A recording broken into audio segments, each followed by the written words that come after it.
Well, good morning. It's an honor to be here today among so many maritime professionals gathered here. And while I'd like to thank the hosts and conference organizers for putting together this excellent program, I also want to thank, in particular, the chiefs of navies that are here and for them working with me over my tenure as the commander of the Pacific Fleet. Can't say enough about that. This program offers a unique opportunity to meet as maritime and naval leaders, operators, practitioners, colleagues, all of who understand the need to work together on important issues related to our maritime security and stability. But before I get too far along here, I'd like to thank Admiral Ray Griggs and his team for just such a splendid International Fleet Review and all the navies that participated in that review. Well done to all. I'm here today to speak to you about the roles of our navies that play in supporting maritime security in this region and throughout the world. It's a role that is critical to our nations, individually and collectively. This morning, I'll cover the following points. First, the importance of our collective maritime security in this Indo-Asia-Pacific region. Also, how we have been addressing the challenges we face in this vibrant world we live in. Third, the opportunities we have to improve as we continue to work together in the future. And finally, I will address our U.S. rebalance strategy. Looks like I'm successful here in operating this technical device. Today, as we live in a globalized world where our economies are more and more interconnected and interdependent, while many nations represented here rely on the freedom of the seas to obtain the resources from their economic exclusion zones, all nations are relying on the sea for the transportation of energy, goods, and commodities. Shipping on the open seas carries the bulk of all trade between nations, and we can ill afford any disruption to their movement. Freedom of the seas has been key to the economic prosperity we have all shared since the conclusion of World War II, and is key to our continued success in the future. Our navies play a significant role in ensuring the freedom of the seas by maintaining security and stability in the maritime domain. As you know, more than 90% of trade and half of the oil used in the Indo-Asia-Pacific region moves by sea. This slide also shows the tremendous volume of trade that flows along key sea lanes. The yellow lines here represent the routes where greater than 5,000 container ships transit each year. In recent times, we have seen the flow of up to 5.3 trillion in global trade through the South China Sea annually.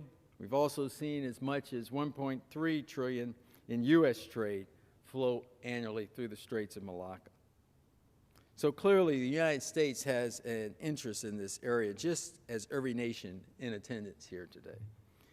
That's why it's so important that the navies in this region continue to work together towards the important goal of maintaining that security at sea for prosperity ashore. However, we do live in an uncertain world where stability and security in the maritime domain can be threatened by man-made crises or natural disasters. Today, the lives and livelihoods of so many can be threatened, sometimes in an instant. We have to deal with tensions related to resources and territorial claims, the unpredictable behavior of belligerent or irrational nation states, competition between developing nations vying to assert their influence, and a range of non-state actors and transnational threats. Those are man-made problems we face. Consider what nature can do to affect the flow of trade in regions with typhoons, such as the ones we're dealing with today, earthquakes, volcanoes, and of course, tsunamis. To effectively address these security challenges, it requires our collaboration, cooperation, and strengthening of mutual trust, friendships, alliances, and partnerships. We work it every day. Just consider all that we do in the region together. Our navies and coast guards have been working together to ensure stability and security, enabling an opportunity for continued economic prosperity. This, of course, involves sailor-to-sailor interactions at all levels as we work to ensure stability by conducting humanitarian assistance, disaster relief, maritime security, deterrence, and of course, if deterrence fails, power projection. During my tenure as the commander of the Pacific Fleet, I've just been thoroughly impressed with the tremendous capabilities of your navies and the professionalism of your sailors. But I know we can all appreciate that sometimes the potential challenges we face in this region can surpass the ability of any one nation to address them alone. That's why it's so important to have interoperable capability with our allies, our partners, and our friends so that we are able to prepare for crisis, and if required, we can respond accordingly. Today, the United States Navy conducts exercises and training events with over 20 allies, partners, and friends in this region to increase partnership capabilities to address uncertainty in the region. This is something we clearly put a high value on, and I look forward to continuing that in the future. But the question at the bottom of this slide is a valid one. Can we take it up a notch? Can we do more together to ensure the future security in the maritime domain? Are we doing the right things? Are we doing the right things right?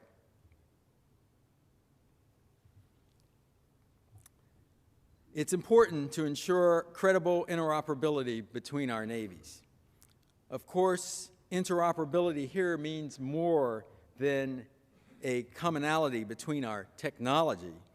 It also involves a deeper understanding and acceptance of our many different and unique cultures, our operational doctrine, and our individual nations' political sensitivities, just to list a few. To improve in these areas, it requires us to continue to work together, and even now, we are planning for the future.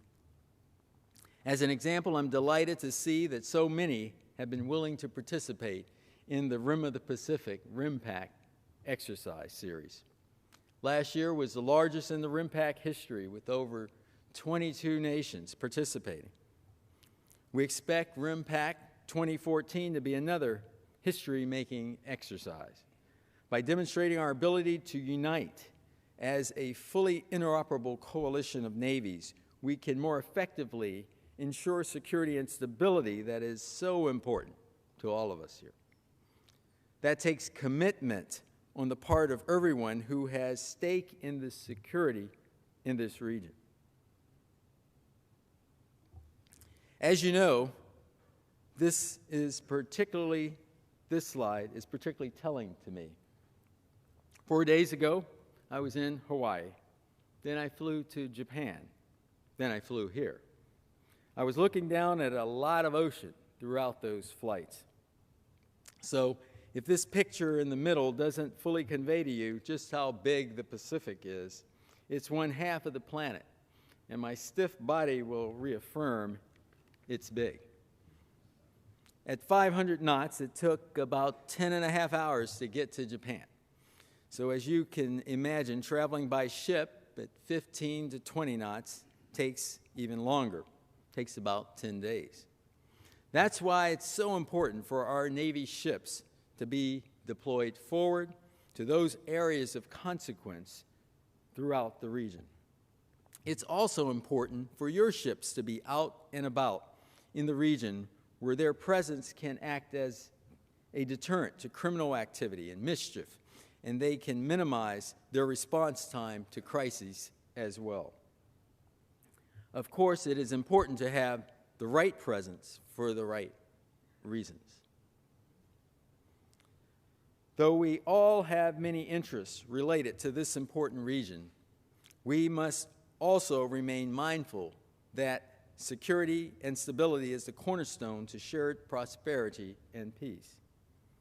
From maritime security to cybersecurity, from the high seas to the EEZs, the United States is committed to fostering a rules-based regime of relationships that respect international law and international norms. This includes a healthy respect for adherence to international law, including important mandates of customary international law, such as the freedom of navigation, access, and use of the seas as evidenced by the UN Convention of the Law of the Seas. The United States remains fully committed to peacefully resolving regional disputes with respect to territory and the maritime regimes that are always derived from land territory.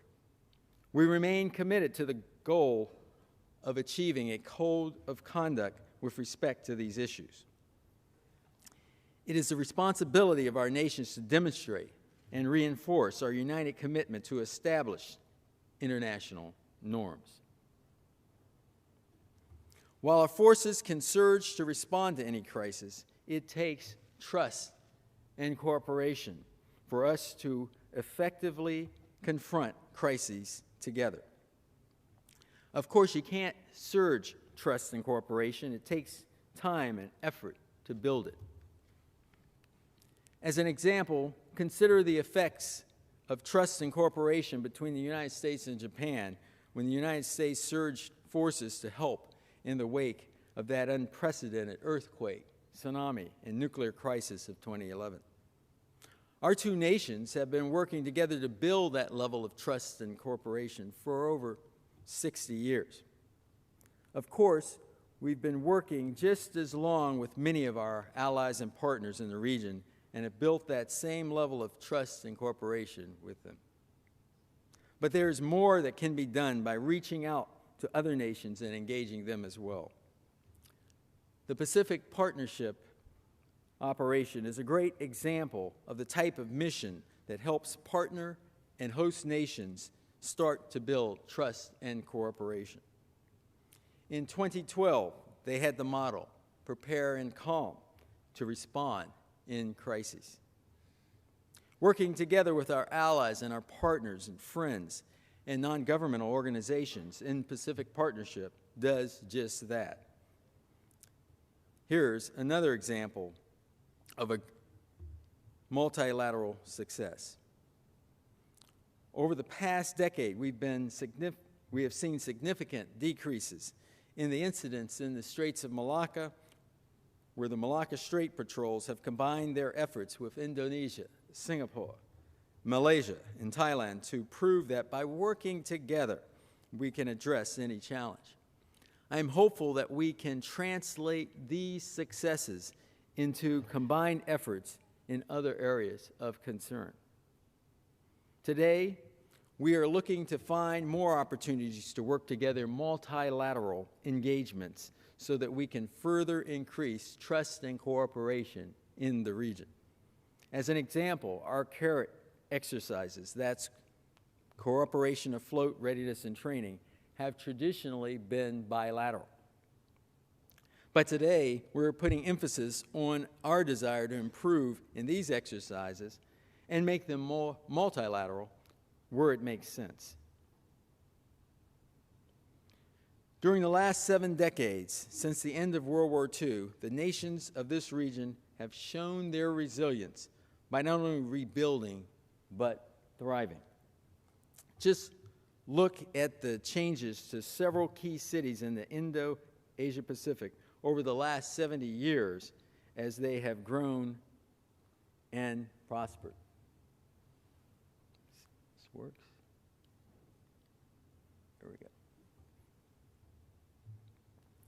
This is a trend that we hope to continue to see far, far into the future. The U.S. rebalance to the Indo-Asia-Pacific region reflects our understanding of just how important this vibrant region is now and will be in the future. The U.S. is resilient too, but in a slightly different way than I just described. Despite the political and financial uncertainty that we are facing today, we will maintain our presence in the Indo-Asia-Pacific region, and we will continue to rebalance to this important region. Over the last week, our U.S. Secretary of Defense, Hagel, and our U.S. Secretary of State, Kerry, have been traveling throughout the Asia-Pacific region, reaffirming our nation's commitment to the rebalance.